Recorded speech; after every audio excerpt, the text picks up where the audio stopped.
Hey guys, Spartan here from SpartanTrading.com. I want to talk to you guys a little bit about some more fundamentals and basics in this video, scanning for low float stocks. How do you do it? How do you find the names that have potential to move or break out?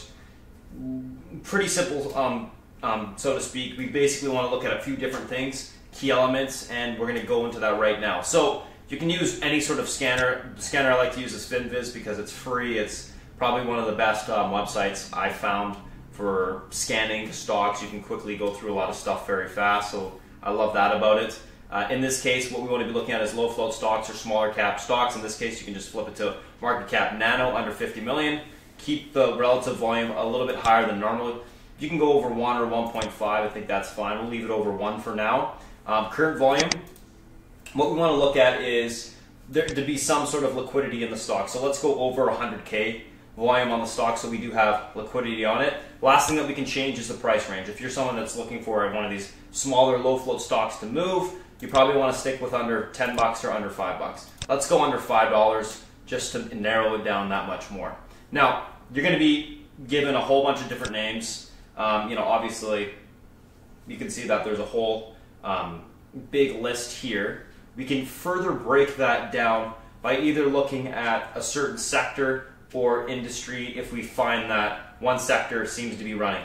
Typically what happens is in the low float stocks is you tend to get a theme in the short term. You'll get a biotech that runs, and then you'll get some more biotechs that runs on sympathy. Recently, that's what we've been seeing. A lot of these biotech low float stocks run based off of COVID-19 news, and typically you'll see a PR come out, they'll push, they'll maybe consolidate for a few days, and then they'll break out again to the upside. Other times you'll see that some of these biotech names will have a little bit of volume before they actually get the PR release, which does happen in trading. Someone always knows something, as they like to say. So you can look for those opportunities as well. Obviously, it's very hit or miss to find those, but they are definitely out there. So let's kind of break this down a little bit further. Let's go to industry. Let's throw it to healthcare, so more on the biotech side, and then we can just kind of weed it through the biotechs. Right here. So just click the industry and all the biotechs will come to the top. What I like to do is go through the snapshot view, because it gives you a view of the chart as well as some of the fundamentals and any of the news that has came out recently, which can help with kind of weeding through the stocks. From a technical perspective, what do we want to look at? Most of the time, these low float stocks, we want to be looking for what I like to call range breaks to the upside.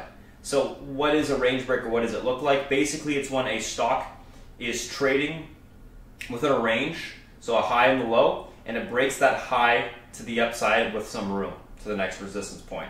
So a good example could be this ANCN here, where it was trading in a range off the lows, and you can see that it's testing this range area around, I would say it's probably around 105. It broke above it off the lows, and then you can see that it has room to the next resistance, which is around maybe 140, and then into like the 160 area on the upside. So that would be a range break setup. So those are the types of chart patterns you're looking for on these small stocks. Those are the ones that are going to give you the bigger moves.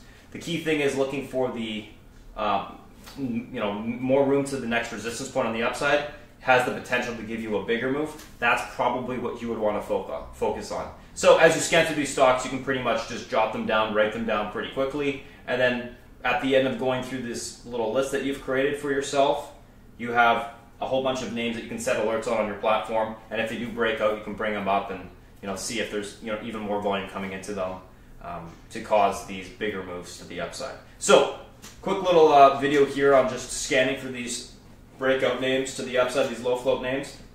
This is the way that I do it. It works really well. You tend to get into things before a lot of the people, or the more retail crowd comes in, which means that you're going to have less FOMO on the name. You're not going to get stuck with it for the most part if you're getting in early enough, and the risk reward is going to be better. So quick little note there. Hope you guys enjoyed the video. If you guys have any questions, feel free to reach out. SpartanTrading.com. You can visit our site there and reach out on the contact page. Otherwise, have a great day, guys, and I'll talk to you soon. Thanks.